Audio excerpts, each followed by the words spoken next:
Hello and welcome everyone. My name is Daphna Adler and I'm one of the counselors here at Los Altos High School. I am really happy to present to you today our session on studying art and design in the UK. And this is part of our International University Month webinar series through the month of October. It's our very last week. And I'm really excited to share this session with you. We have some wonderful panelist speakers with you. They are all based in the UK. So for them, they're kindly giving up their Monday evening to be with us live. So thanks to all of you. And they're going to talk with students about the different types of degrees that you can get studying creative areas in the UK, how you apply, why one would choose to do that. It's some really, really exciting information and amazing universities. So I'm going to turn it over to them and let me introduce them. We have Jessica Wrightson from Arts University Bournemouth, Becky Owen from Leeds Arts University, Nuala Motel Casey from Norwich University of the Arts, which I have visited and which is really amazing. And I hope to get to the other ones. And then we have Rob Alexander from Universities Wales, and he's going to talk to you about studying in Wales in general versus a specific university. So I'm going to turn it over now to Becky from Leeds, and she's going to kick it off for us. Thank you. Perfect. Thank you, Daphna. Yeah, hi everybody that's watching this. Thank you so much for giving up your time and watching our presentation. Hopefully it's really useful. So if we could go to the next slide, please, Jessica. Perfect. So I'll just give you a quick overview of what we're going to discuss. Daphna did mention it just there, but basically we're going to talk to you about why you would choose to study in the UK and why you might want to choose a art and design creative degree in the UK in particular. You know, you guys have the whole world in which to explore, in which to study, but we're going to give you a bit of a flavour for why we think coming to the UK is a great idea. We'll also talk to you about careers in the creative industries. We'll give you a very quick overview of some courses on offer, for example, the Foundation Diploma. Then we'll tell you about how to make a fantastic application. And then we'll give you a very short introduction, just one slide each on our universities and what's unique about us. And then afterwards, if you have any questions, in fact, no, well, it depends if anybody drops in and asks us any questions. If not, then we'll just have a quick chat at the end and answer some common questions that you guys might want to know the answer to. So yeah, we'll move on to the next slide. And then I think I'm handing over to one of my colleagues for this one. That's fine, Becky, thank you. So let's just start with why you might consider studying a creative degree in the UK. As Becky said, you really do have so many options, not only within the US, but in many different countries. So one of the things that we really like to speak about is the fact that the creative industries are really at the forefront of the UK right now. And one of the advantages that we have is because we are geographically a much smaller space, the connections between the different parts of our creative industries are much more local and available to us. So it really gives you a lot of options that you don't just have to be in one major center, but as you've heard here, a number of different wonderful options outside of the larger centers that will give you access to the creative industries. We also offer a diversity of study options. And this is one of the things that we like to speak about in the UK is that we offer the depth of study. But I guarantee as you look at creative degrees in the UK, you will find disciplines that you hadn't even considered. And there are entire degrees and then specialisms available in these fields. So as you do your research, I think you'll find that it just opens up into so many different options. And of course, access to the heritage and culture that is available in the UK. Because we have a very long tradition of excellence across all different creative fields, whether that be writing or acting or art, painting and sculpture. This is something that you will have the opportunity to interact with on a daily basis. As we move around our towns and cities, we are surrounded by the culture that is the history of the UK. There's also a lot of transferable skills. As we move through our presentation, we're going to spend a lot of time focusing on the hands-on practical studio-based culture that we offer in our creative degrees. But what we also have to remember is that those skills that you develop through that practice are transferable to many different fields and many different industries. So you won't be limiting yourself to only the field you've studied. You will find that these skills are valued by all. There are also a lot of job opportunities in the UK. We were just having a conversation about how there are so many centers of excellence and industry that are popping up around the UK. And one of the things that we hear back is that there just aren't enough qualified people for the jobs that are developing in our economy. And of course, we have such a passion about creativity, and that will really come through as we speak about our subjects and our universities. So we just want to start with a bit of an overview of what the creative industries look like right now in the UK, because it is such a massive part of our economy. So right now, you can see that the economy is spread out around the UK, and I did mention this earlier. So you will note on the little stylized map in the middle that the London section is quite prominent, but equally in other parts of the country and the home nations, you will find opportunities in the creative sector. So you don't just have to be in the big city, you'll have opportunity anywhere you choose to study. But right now, 2.1 million jobs in the UK are related to the creative industries. So that's a massive, massive contribution. And a significant portion are self-employed. And that's the idea of being freelance and really taking control over your career and where you want it to go. And then another bit of a breakdown is the different sectors within the creative industries. Right now, the creative industries are contributing over 110 billion pounds a year to the economy. So 12.7 million pounds per hour. I mean, that's just staggering to imagine that. And it is across all different disciplines. So IT, software, and games are very big and continue to be, even post-pandemic, growing by leaps and bounds. But as is film and TV, design and fashion, publishing, architecture, and even music, arts, and culture. So many different sectors for you to consider. And as we said before, the creative industries, the growth is outpacing every other sector in the UK. So lots of really good things to think about on a really broad scale as you make the decision about what you might study. A few quick facts. Many of you may not know this, but it can be possible for you to complete a full bachelor degree in as little as 3 years. So the UK education system is slightly different, but most universities will consider graduates from a high school diploma for direct admission to a bachelor's degree, and those can be completed in 3 years. There are some that might be 4 years, but that's a question to ask of the universities you research. Again, broad range of subjects. But the most important thing about the UK, and this is the biggest difference between the American system, is that we do a deep dive into one subject. So we don't have electives, we don't really have like language requirements or science requirements.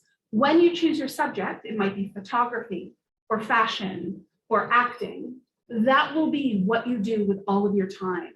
And so you get this depth of knowledge and experience through a UK degree that can be a real asset going forward. You have the opportunity to work with creative professionals from around the world, and this will help to build your professional network, really important asset. And we have all developed significant links with industry. So you're not going to have a theoretical degree and at the end kind of left standing, looking around, wondering what to do now. But throughout your studies, we engage with professionals and with industry, and you build your professional network. So when you're done, you already have those connections that will make finding a job and setting yourself up much easier. And of course, the UK is well known as a multicultural and multinational environment. The teaching and learning style is really diverse as well. It is a very hands-on, very studio-based, and we don't really have the traditional classroom environment. What this means is you're going to spend a lot of time working in a studio. Sometimes you do seminars. We do a lot of like critiques and group work, so you're constantly engaging with your classmates. We also do a lot of presentations because as a working artist, a working professional, you're very often asked to present pitch sessions, that type of thing. So we do that as a part of our classes. You will also have the opportunity to engage in work experience and potentially another study abroad opportunity, perhaps a semester or a year in another country. And one of my favorite parts would be the public exhibitions and shows.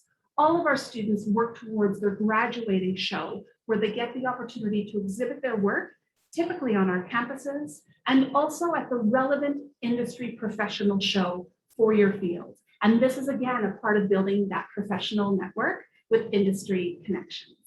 Now I think I'm going to hand things over to Nuala. Yeah, can you take on, Nuala? Yeah, thanks, Jess. So as Jess just told you, the most distinctive thing about doing a creative degree in the UK is that it's very hands-on, it's very practical. You do have a theoretical foundation, of course, and you will learn to critique and talk about your work, but you will be spending most of your time creating new work. Another major characteristic is collaboration. So you'll be collaborating not just with your peers and classmates, but frequently across courses as well.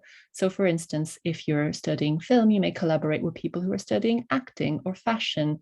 If you're studying photography, again, you might collaborate with someone doing textiles. And that really is built into most creative degrees. The reason it is not just to teach you how to work with other creatives. It really mirrors the industry. The creative professions are, in essence, collaborative. So it's really preparing you for your career when you leave. It'll also teach you how to work as part of the team and how to network. You build your professional networks very early on. Jessica mentioned that industry frequently comes to campus, but also tomorrow's creatives are the people you are studying and working with. So it's a great opportunity to start building those connections when you start studying. Oh, next slide, please. And here's just a little taster of what your degree might actually look like. These are the spaces you'll be working in. You can see a photography studio, a painting studio, and a textile workshop there. And as you can see, it's all very hands-on. This is what you will be doing for most of your 3 years.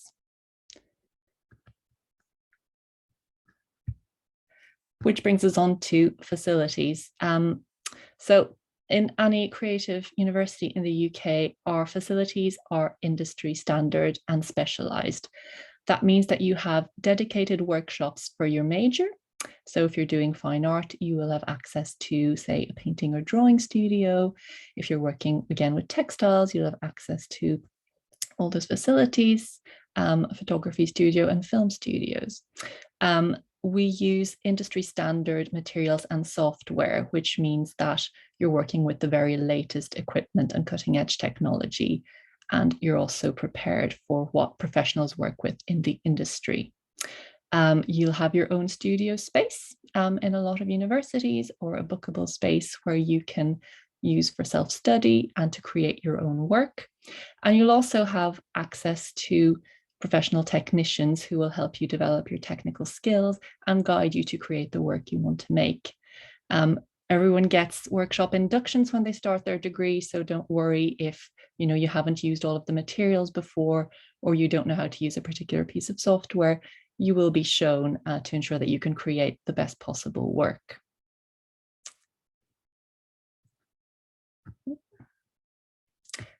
So you're probably wondering, now that you know what a degree looks like, what do creatives actually do? We've talked about the creative industries and how they're such a huge part of the economy, but what do you actually do when you finish your 3 years?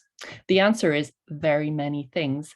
You can see here, we've listed a few common creative degrees, and it's not a case of I'm going to do fashion, so I'm going to be a designer. There are myriad jobs, and the creative industries and professions talk to each other and collaborate, as we said. So you might end up doing quite a different job or job title than what you envisaged when you started your degree. But this just gives you a little idea of the diversity of careers that are open to you. And the great thing about doing a creative degree is that we think about your career with you from the very start. Employability really is built into all our degrees, and you will have a dedicated careers department or careers advisory service who will help you with counselling, help you write and rework your resume, And also, as we said, industry connections. Industry connections come in many different forms. In all degrees, you will have the opportunity to do either an internship or an industry placement, either in your second or third year. But you'll also consistently be working to commercial and live briefs. So these will be briefs that don't just mirror the industry, but they will be set by actual industry professionals. And you'll frequently be encouraged to enter competitions and contests to really build your artistic reputation as well. And industry links also take the form of campus visits, guest lectures, events, careers fairs. So you will have the opportunity to network with people from the sector you want to work in when you.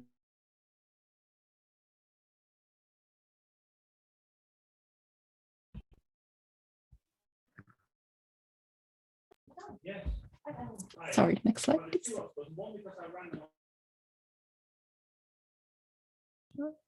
The great news for graduates is that as of July this year, the UK government has introduced the graduate immigration route. This means that you can stay in the UK for up to 2 years after you graduate to pursue your career.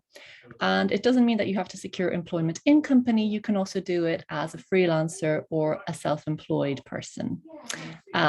You basically can look for work or work. The only condition is that you still have to be on your Tier 4 student visa when you apply for it. And it can be in any sector, so it doesn't have to be completely related to your degree either. But that's a really good way to kickstart your career in the UK after your study.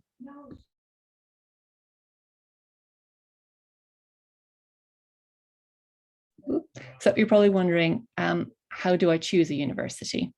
The key word, I think, is research. There are many different ways to make your choice about where you want to study, but we're going to talk you through a few key points. The best starting point is to choose a subject that you enjoy and feel that you're good at. What kind of art do you make? What do you enjoy creating? What do you want to make? You can also think of it in terms of a career. Do you want to be an animator? Do you want to design games? Do you want to be a practicing artist? Do you want to be an illustrator?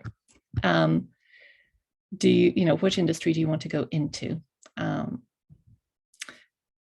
You can also think in terms of place. So do you want to be in a big city? Do you want to be in a smaller town? Do you want to be in a big university? Do you want to be in a more specialized school? How close is it to other places you know? Does it look appealing? Is it somewhere you think you might want to live for 3 years? How is your degree taught? How practical is it? What's the proportion of studio time to lectures? Is the school that you're considering known for a particular degree? Has anyone that you really admire graduated from there? How much work experience are you actually going to get? What are the opportunities for placements or internships? Do you get the chance to study abroad? What's the student life like? Are there great extracurricular activities or student societies or clubs you can join? Is there something you really like doing outside of your degree that has a really good reputation for the university you're considering? These are all things that you need to think about as well, not just the course title of what you're thinking of studying.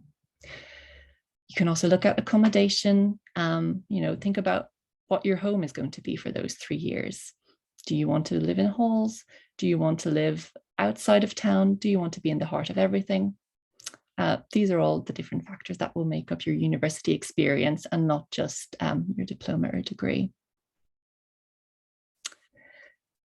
An important thing to remember is that every course is different. So the same course title can mean very different things at different universities. So it's really worth looking up not just the course you want to do, but looking up different universities who might offer it. What are the differences and how is it taught? Look at the entry requirements. They might be slightly different depending on the institution. Make sure that you feel comfortable meeting those. Look at the course content. Most of us will have detailed course breakdowns on our websites. That's a really good place to start. Look how it's accredited. So is it recognized by the industry? Or what's the awarding body? What kind of support and facilities do you have? Take a virtual tour if that's available. Look at the websites. See what you'll be working with day to day. How are you assessed? Is it going to be through exams? Is it going to be mostly through creating a body of work? Is it going to be a combination of both? What are you more comfortable being assessed by? So now we've talked about how you select your degree. You're probably wondering, well, how do I apply? I know what I want to do now. How do I go about it? So in the UK, most applications for undergrad go through UCAS, which is our central university system. You can go online to apply through UCAS, and you can select up to 5 options. So they can be 5 degrees at 5 different universities. There can be several at the same university. That's up to you. The cost is £20 for one choice, and 2 to 5 choices is £25. You'll be given equal consideration if the deadline is met. That means that there's a deadline, which I believe is 15th of January, and that means that everyone who applies for courses by that deadline is given the same consideration. Your application, you're going to be asked to fill in your personal information, your predicted grades, and also write a personal statement. The personal statement is for all your universities that you're applying to, so it's really important to get that right, but also not to make it too specific if you're applying for very different courses or different institutions. And we can't see if you've applied to other universities, so you're the only one who knows where you've applied initially. And you can apply directly for different courses. So for instance, if you're doing a foundation course, you might apply directly to a particular institution.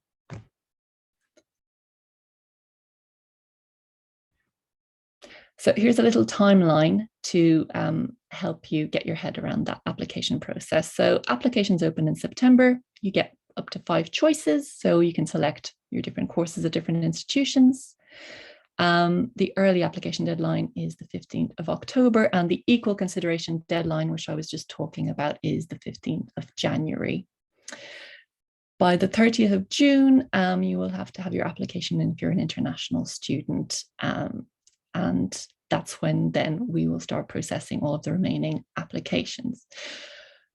When we receive your application with your personal statement and all your information, we will then either invite you to interview, or we might ask you for a portfolio. We will ask you for whatever other information we need in order to make you an offer. And by the end of March, the majority of the decisions for places will be made. May, June, you will have received hopefully your offers, and you can then make your decision. So when you receive an offer from a university, it'll be either conditional or unconditional. Most offers will be conditional if you don't have your grades yet, and will be then made unconditional if you meet your entry requirements. When you get an offer, you can either go firm, which means that this is the place where you want to go for that particular course, or you can make it your insurance choice, which is kind of your backup. So you then reply to the offers that you've received, and we'll see then if we're your firm choice or your insurance choice. When you get your exam results in the summer, then you can see if you've met the conditions of your offer and go unconditional, and hopefully you will be off to do the course you want at the university you want. Thank you, Nuala. I will take over from here for a few slides, and I'll just try and keep it quite brief because I know that we are running out of time. So we did mention before that one of the nice things about studying in the UK is that our undergraduate degrees are 3 years long as opposed to 4 years, as you might have in the US. However, that might not be perfect for everybody. You might want to study for a little bit longer. You might want to have a year where you try a little bit of everything and, kind of decide what you want to do at undergraduate level. And if that is the case for yourself, then a foundation year could be a great choice for you.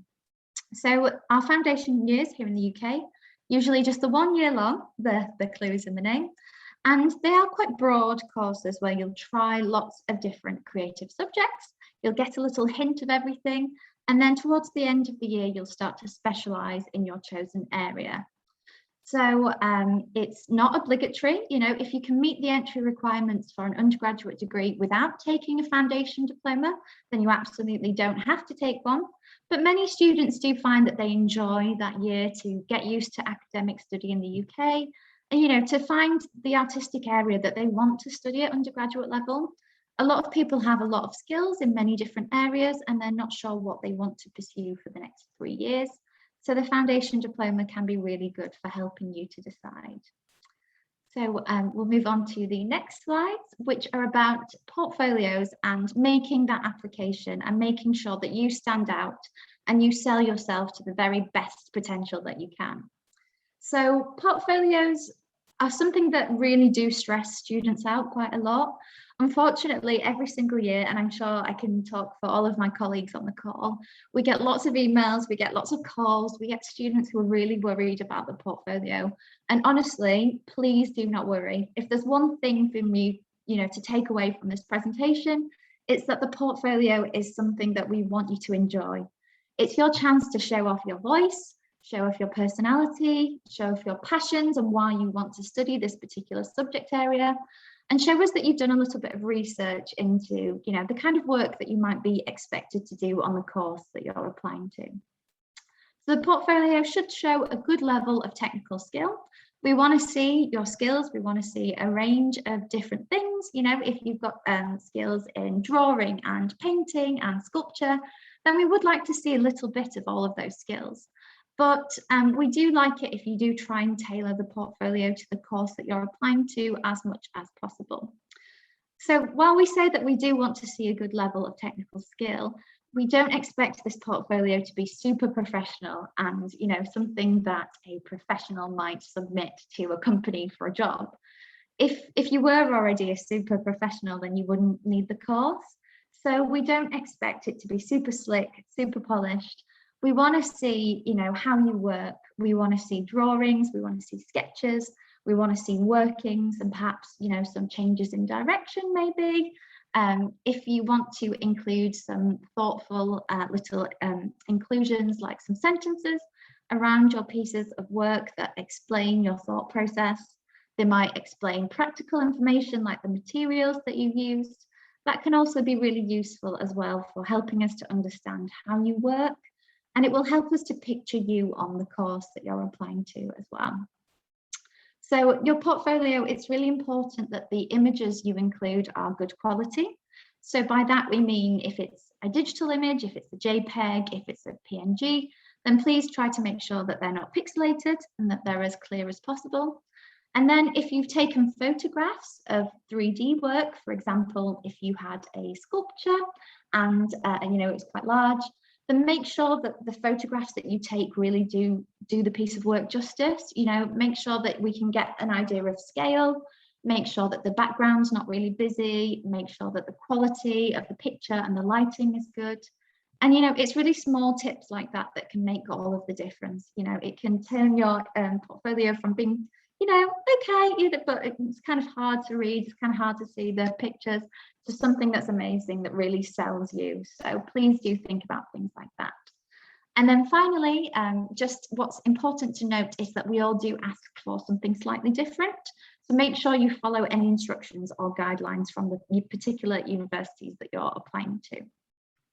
So what to include in your portfolio? Again, we all ask for something slightly different, so there's no right or wrong answer here.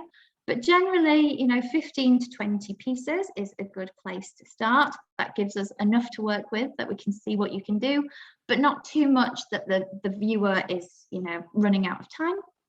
And then here's just a whole list of the types of things that we might expect to see.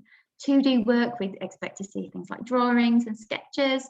3D work, we might see models, we might see sculptures.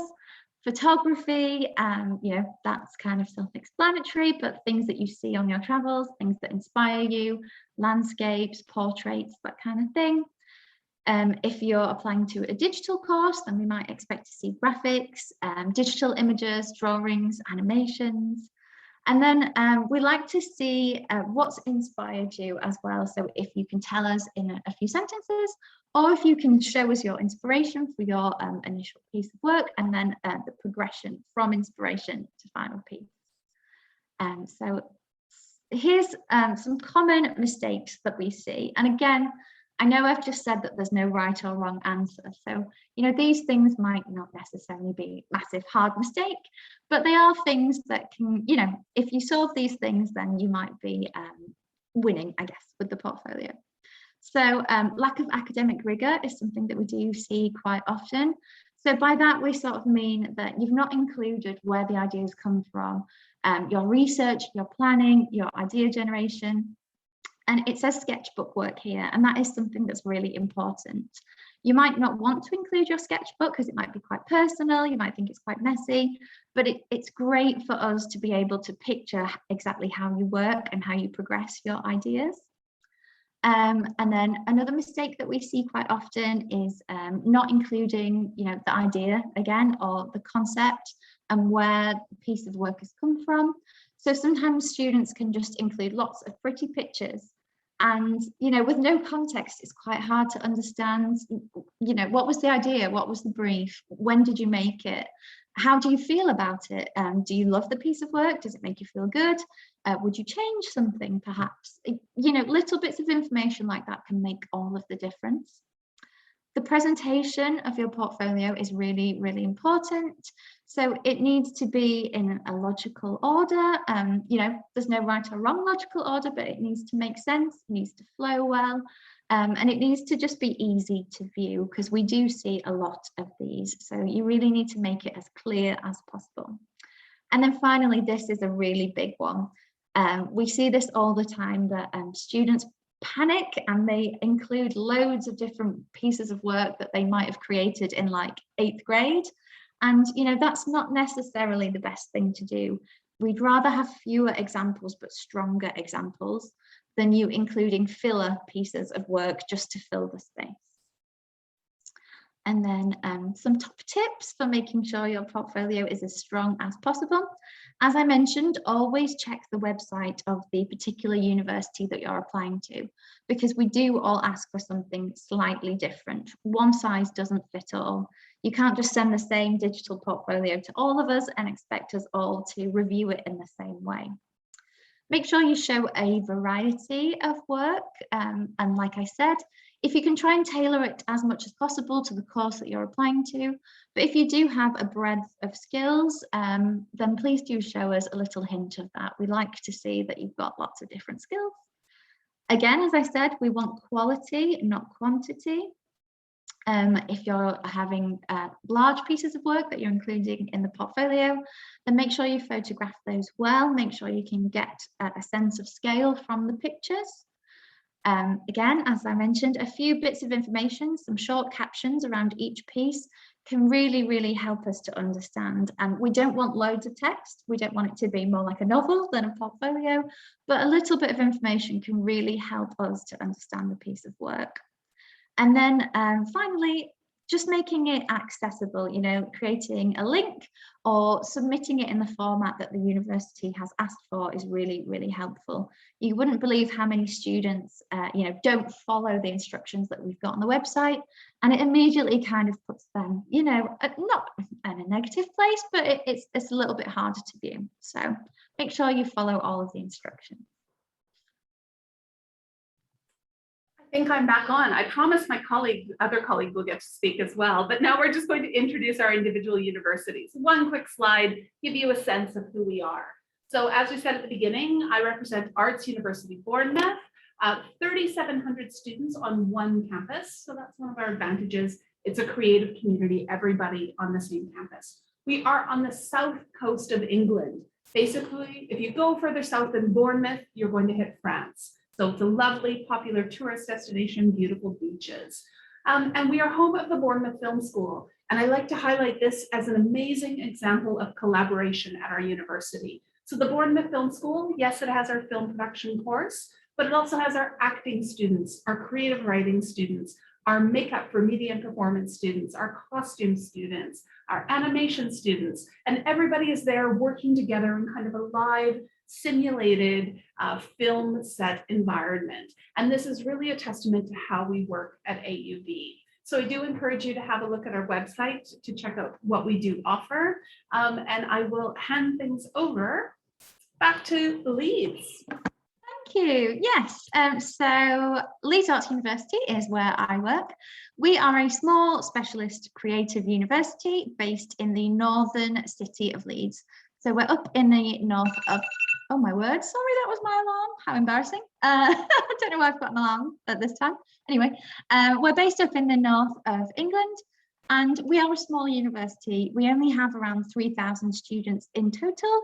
But we think that that is a huge benefit because it means that our class sizes are small, students get a lot of care and attention and a very high level of support here at Leeds Arts University. We've got some very famous alumni such as Damien Hirst studied here on our foundation course, and he is the highest paid, one of the highest paid living artists of our time. So we're very, very proud of that. And yeah, I'll hand over now. I know we're running out of time, so I'll hand over.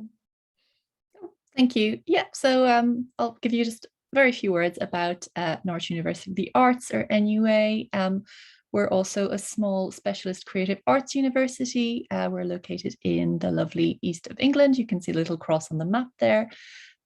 We are a specialist art school, so we just do art.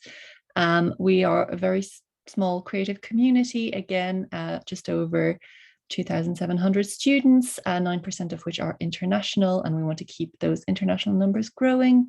But we really are a creative community. So the minute you join, you will start making things and collaborating. And Norwich is a very sort of vibrant, young, creative city, and it's a great place to be an artist. Oh, hello everyone. I am still here. Thank you all to everyone else. I couldn't have said what they've said better, and they've done a really great job in talking about why you should consider coming to study a creative subject in the UK. I represent all 8 Welsh universities, and don't worry, I'm not going to run through all of them one by one. And if I'm being completely honest, what they've said, you follow that application process, and it is largely the same wherever you're going. Just look at those separate nuances at the different universities. So these are the 8 universities I represent. You can see them all on the screen there. I won't talk about them all individually because I don't want to be seen to be favouring one over the other. Next slide, please. So you might be asking, where is Wales? So we are our own separate country. We're part of the United Kingdom. We're just to the southwest of England, the smallest of the home nations. And I just really wanted to say that we do offer every possible imagined creative course you might want. So from BA Honours Architecture through to comics, all the way through to set design and production at University of Wales, Trinity, St David, and everything in between. When I was starting this role and having a look into the different subjects that we offered, there's even an MA in stained glass at the University of Wales, Trinity, St David, which is a world-renowned area. So we also pride ourselves on links with industry, really similar to the other institutions that have spoken today, and that the skills that you learn are not only through the classroom-based workshops, but also in live briefs and working with industry professionals, which is really key. And Jessica said about creative jobs in the UK and how we're like crying out for more and more creatives. And in Wales alone, I wrote down this statistic. We had a 2.2 billion turnover in our film and television industry pre-COVID, and we're now building that up again because we had 24 productions this summer alone being filmed here. So people like Tom Hardy, Forrest Whitaker, but we just don't have the people to fill these roles. So that's where you guys can come and help. You can come study, you can get internships, you can get live hands-on experience working with these creatives. And it's not just your kind of filmmaking students, but it's things like graphic design and looking into set design and all of those other areas. That's what we're crying out for. Animation especially as well. There's a huge skill shortage in the UK as a whole. So yeah, definitely consider coming to study in the UK. Yeah, so again, don't forget your master's degree only completed in a year, and again, wide range of specialisms, MA Film and MA Glass, like I said. Next slide. And I couldn't talk about our creative subjects without showing you some of our images. So in the top left there, you've got Bangor University Library. It's not a creative image, but I just think it's beautiful. That is just such a stunning building. Lovely bit of stained glass on the back as well. And these are all images from the rest of our creative subjects and their degree shows. And that is one of the key things. And I think that's what I love about creative subjects, is that at the end of their studies, they have this degree show where they get to show off their work. And it's just so inspiring, and to go along and for them to have people from the industry come out and check out their work and say, do you know what, I like that. How about we exchange numbers and you come and do some work with us? So yeah, fantastic opportunity. And then I think, next slide. Yeah, lovely. Right, so the wrap up. And if you want to find out more, UCAS is the go-to area. If you type in a subject area that you're thinking of studying, and it will show you every university that offer it. University websites are also a really good place to have a look. You can see your entry requirements. You can find out your country manager. All universities will have a country manager for the US, so you can check out and you can send them an email saying, I'm thinking of studying this. Do you offer it? Can you give me a hand? Prospectuses, they're the guide, they're the encyclopedia of everything that a university have to offer. And then there's some other things to have a look around. So What Uni is a really good website for checking out what other universities, what other students are saying and rankings and things like that. Student Room as well. They'll give you all the kind of hints if you are going for a course that requires a portfolio, or if it does require an interview, you can have a look on the Student Room to see if anyone else has had a portfolio or an interview before you and see what was asked. And as you're doing creative subjects, check out the social media of these universities. Make sure that you're looking at what other creative subjects that have been posting. And usually you'll find that a lot of these separate courses will probably have their own social media accounts, or if not, the whole school as a whole. So you'll have like an art and design, or the animation school, for example, might have their own social media page. So yeah, just have a check out the websites. There's still virtual tours available, so you can see all the facilities, and there's still virtual open days that are taking place. So just have a look and see what's on offer. But I believe, if I, 1 minute over, but here's all of our contact details. Yeah, please get in contact with us. This is what we're here for. We're here to answer any of your questions that you might have. So thank you so much for listening. If there's any questions, happy to answer them. Otherwise, I'll hand you back to Ms. Adler. Thank you all so much. That was awesome. So just like such rich, vibrant, fascinating programs. And I really hope that this will be helpful for our many art students. We actually have a program in our district that is based around like technology and communication and art. So we have an animation program and a film program. And so hoping some of those students will take some interest. Also, you know, this presentation was focused mostly on visual arts, and it's important for students to know that there are a lot of performing arts programs as well, like at Norwich. There's an excellent acting program, for example. I learned like a little bit about that when I was there a couple of years ago. And so just so students are aware, there are many opportunities there too. And just one last thing that I want to emphasize, you know, there are plenty of arts universities in the US as well that are perfectly excellent. However, if we think about the idea of your surroundings as an extension of your classroom, which we've talked about in a lot of our other international presentations this month, if you're a person studying arts, think about the increased richness of your entire experience, right? Let's say you are studying, painting, for example, right? You get to visit museums and actually see the paintings. And it's so easy to travel throughout Europe. So let's say you're based in the UK, but you hop on the train and you're in Paris in 4 hours, and you get to visit the Louvre and the Musée d'Orsay and, you know, all of that. And you can do that in so many places in Europe so easily. So it's yet another reason to consider the UK as a really, really amazing and unique option. You know, it's not like you don't have access to art in the US, of course you do, but it's really different when you go somewhere that has, you know, that like 2,000-year-old history at your fingertips all the time. So just throwing that out there, guys. Daphna, sorry, if you don't mind, I think that that's really important. And I think something else that perhaps we didn't emphasize enough in the session is your bottom line costs. And the cost of studying art in the UK may seem really high just in our minds based on what we think we know about living in another country.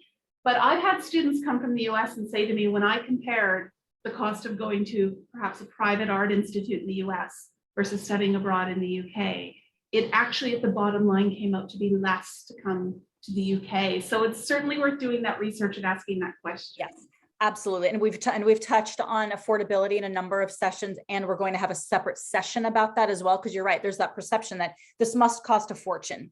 And students and their parents are like shocked and delighted to learn that it's actually a fraction. And then plus the fact that the programs are only 3 years, like you shave 25% off the top anyways.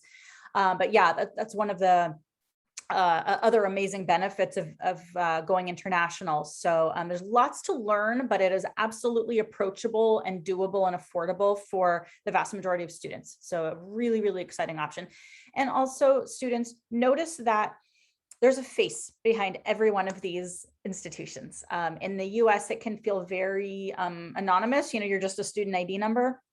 And here, for international students, it's really quite a personalized process. They are all here to help you. They want you and your parents to feel comfortable, like making this huge leap across the Atlantic. It's like, you know, halfway across the world, and they're aware of that. And so they really do want students and their families to be comfortable with the decision and have all the possible information that you can before you get off that plane. So please do reach out to them. You can see all their contact information here.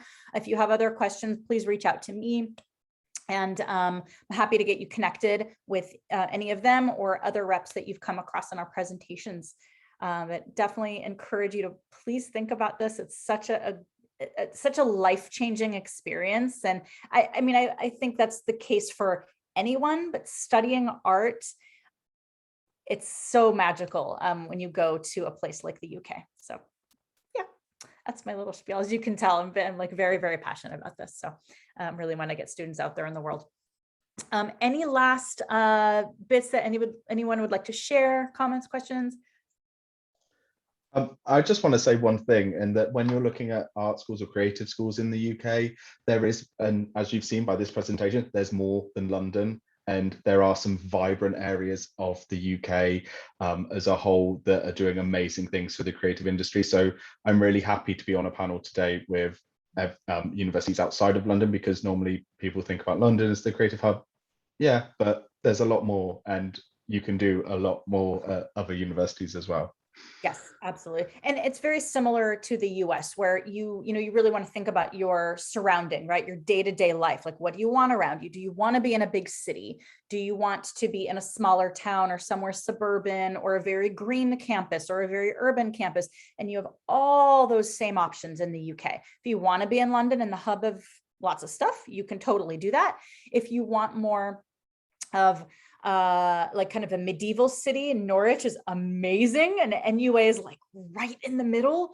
And so there's all kinds of different settings. Yeah, and Wales is like a whole other magical realm in and of itself. And then there's also Scotland, and we didn't even get to touch on that, and Northern Ireland. So it's vast and really wonderful. So please do think about it and ask lots of questions.